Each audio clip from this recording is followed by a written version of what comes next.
അന്ന് പോയത്. അപ്പൊ കമ്മ്യൂണിസ്റ്റ് മാർക്സിസ്റ്റ് പാർട്ടി ഒരു ഇസ്ലാമിക പാർട്ടിയായി മാറിയിട്ടുണ്ടെങ്കിൽ അത് തുറന്നു പറയണം. എന്റെ വാദം എന്താ വെച്ചാൽ ഇത് രാഷ്ട്രീയമാണ്. ഏതെങ്കിലും ഒരു തേവടിശി പെണ്ണിനെ പിടിച്ചിട്ട് രാഷ്ട്രീയം കളിക്കാമെന്നൊന്നും നിങ്ങൾ വിചാരിക്കണ്ട. രാഷ്ട്രീയത്തിന് സത്യസന്ധമായിട്ട് രാഷ്ട്രീയം പറ. 4.25 കൊല്ലത്തെ ഇടതുപക്ഷ ഭരണം നിങ്ങൾ ഇവിടെ നടത്തി അവസാനിക്കുകയാണ്. ഈ ഗവൺമെന്റ് അധികാരത്തിൽ വരുന്നതിന് മുമ്പേ ഇടതുപക്ഷ കമ്മ്യൂണിസ്റ്റ് മാർക്സിസ്റ്റ് പാർട്ടിയുടെ നിയന്ത്രണത്തിലും നേതൃത്വത്തിലുമുള്ള ഇടതുപക്ഷ മുന്നണി കേരളത്തിലെ ജനങ്ങളുടെ മുന്നിൽ ഒരു മാനിഫെസ്റ്റോ അച്ചടിച്ചിട്ട് വിതരണം ചെയ്തിട്ടുണ്ട്. ഞങ്ങൾ അധികാരത്തിൽ വന്നാൽ എന്താണ് അതിന്റെ അടികൾ, ഇന്ന കാര്യങ്ങൾ ചെയ്യും എന്ന് പറഞ്ഞിട്ടുണ്ട്. അതിൽ തൊഴിൽ പ്രശ്നം പറയുന്നുണ്ട്, വിദ്യാഭ്യാസ മേഖല പറയുന്നുണ്ട്, വ്യവസായം പറയുന്നുണ്ട്, റോഡ് പറയുന്നുണ്ട്, ആശുപത്രി പറയുന്നുണ്ട്, വിദ്യാഭ്യാസ സ്ഥാപനങ്ങൾ പറയുന്നുണ്ട്.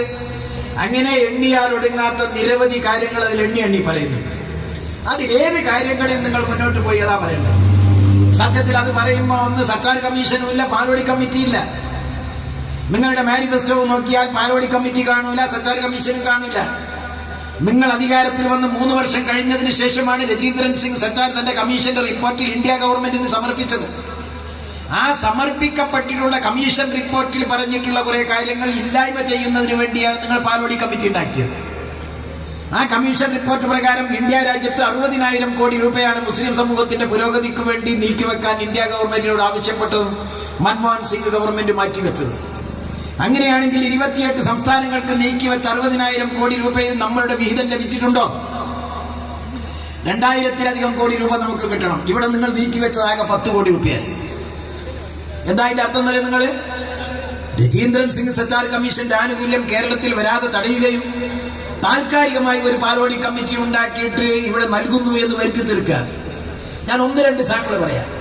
4,500 രൂപയാണ് രജീന്ദ്രൻ സിംഗ് സർക്കാർ കമ്മീഷൻ റിപ്പോർട്ടിന്റെ അടിസ്ഥാനത്തിൽ പാവപ്പെട്ട മുസ്ലിം കുട്ടികൾക്ക് സ്കോളർഷിപ്പ് കൊടുക്കാൻ ഇന്ത്യ ഗവൺമെന്റ് തീരുമാനിച്ചു. അത് ഇടതുപക്ഷ ഗവൺമെന്റ് 1,500 രൂപയാക്കി മാറ്റി. നിങ്ങൾ ഓർക്കുന്നുണ്ടാകും, 2 വർഷം മുമ്പേ ഒരു റമദാൻ മാസത്തിൽ നമ്മുടെ രാജ്യത്ത് സഹോദരിമാരും സഹോദരന്മാരും പരിശുദ്ധ റമദാനിൽ കോരിച്ചെരിയുന്ന മഴയത്ത് 10 രൂപയുടെ സ്റ്റാമ്പ് പേപ്പർ വാങ്ങുന്നതിന് വേണ്ടി വേണ്ടർമാരുടെ കടകൾക്ക് മുന്നിൽ ആയിരങ്ങൾ അണിനിരന്നിട്ടുള്ള ഒരു സംഭവം നിങ്ങൾ ഓർക്കുന്നുണ്ടോ? എന്തിനു വേണ്ടിയായിരുന്നത്? ഇന്ത്യ ഗവൺമെന്റ് അംഗീകരിച്ചിട്ടുള്ള ഈ സ്കോളർഷിപ്പ് ലഭിക്കുന്നതിന് വേണ്ടി വെള്ളക്കടലാസിൽ എഴുതി കൊടുത്താൽ മതി കേരളമല്ലാത്ത എല്ലാ സംസ്ഥാനത്തിലും. പക്ഷെ കേരളത്തിൽ അവർ പറഞ്ഞു എന്താ, 10 രൂപയുടെ സ്റ്റാമ്പ് പേപ്പർ വാങ്ങണം. 10 രൂപ സ്റ്റാമ്പ് പേപ്പറിന് വേണ്ടി നട്ടോട്ടം ഓടിയിട്ട് കേരളത്തിലെ ഒരു വേണ്ടര കയ്യിൽ നിന്നും കിട്ടാതെ വന്നപ്പം 50 രൂപ വരെ കൊടുത്ത് വാങ്ങിയിട്ടുണ്ട്. അങ്ങനെ ഏതാണ്ട് 6 കോടിയോളം രൂപയുടെ സ്റ്റാമ്പ് പേപ്പർ കേരളത്തിൽ വിറ്റഴിച്ചിട്ടുണ്ട്. ഞാൻ ചോദിക്കട്ടെ, ആ സ്റ്റാമ്പ് പേപ്പറിൽ അപേക്ഷ കൊടുത്തിട്ടുള്ള എത്ര ആൾക്ക് ഒതുക്കുങ്ങൽ പഞ്ചായത്ത് കിട്ടിയിട്ടുണ്ട്? എത്ര ആൾക്കാർ കിട്ടിയത്? 16,000 ആളുകൾക്ക് കൊടുക്കാനാണ് ഇവിടെ തീരുമാനം. ഓർമ്മയുണ്ടോ നിങ്ങൾക്ക്? 12,000 ക്രിസ്ത്യാനികൾക്കും 16,000 മുസ്ലിങ്ങൾക്കാണ് ആകെ കൊടുക്കാൻ തീരുമാനം. ഈ 16,000 വിദ്യാർത്ഥികൾക്ക് വേണ്ടിയാണ് ലക്ഷക്കണക്കിന് ആളുകളുടെ അപേക്ഷ കോടിക്കണക്കിന് രൂപ മുതൽ മുടക്കിയിട്ട് നിങ്ങൾ വാങ്ങിവെച്ചത്.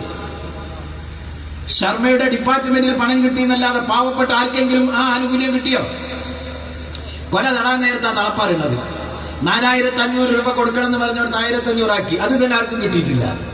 ശരാശരി ഒരു പഞ്ചായത്തിൽ 5 എന്ന തോതിൽ കൊടുക്കുകയാണെന്നുണ്ടെങ്കിൽ ഞാൻ ചോദിക്കട്ടെ, 1000 പഞ്ചായത്തുണ്ട് കേരളത്തിൽ, 5,000 ആൾക്ക് കിട്ടണം. കിട്ടിയണോ? പറയും നിങ്ങൾ ഈ പഞ്ചായത്തിൽ കിട്ടിയ 5 ആളെ പേര് പറയും. ഈ കള്ളത്തരം ജനങ്ങളോട് പറയാതിരിക്കാനായി ഈ കുഞ്ഞാലിക്കുട്ടി പ്രശ്നം നിങ്ങൾ എടുത്തിരുന്നത്. മനസ്സിലായോ? അത് മാത്രമല്ല, ഇവിടെ പറഞ്ഞു നിങ്ങൾ 40,000 കോടി രൂപ ഈ ബഡ്ജറ്റ് നിങ്ങളൊന്ന് എടുക്ക്. അവസാനത്തെ ബഡ്ജറ്റാണല്ലോ. പോക്കണം കെട്ടാൻ പോകുമ്പോൾ പൊരിയും പൊളിച്ചു പോകുന്ന കാരണന്മാർ പറഞ്ഞത്. നിങ്ങൾ ആലോചിച്ച് നോക്കി, 40,000 കോടി രൂപയുടെ റോഡ് വികസനം എന്നാണ് ഐസക്കിന്റെ ഈ അവസാന ബഡ്ജറ്റിൽ പറഞ്ഞത്.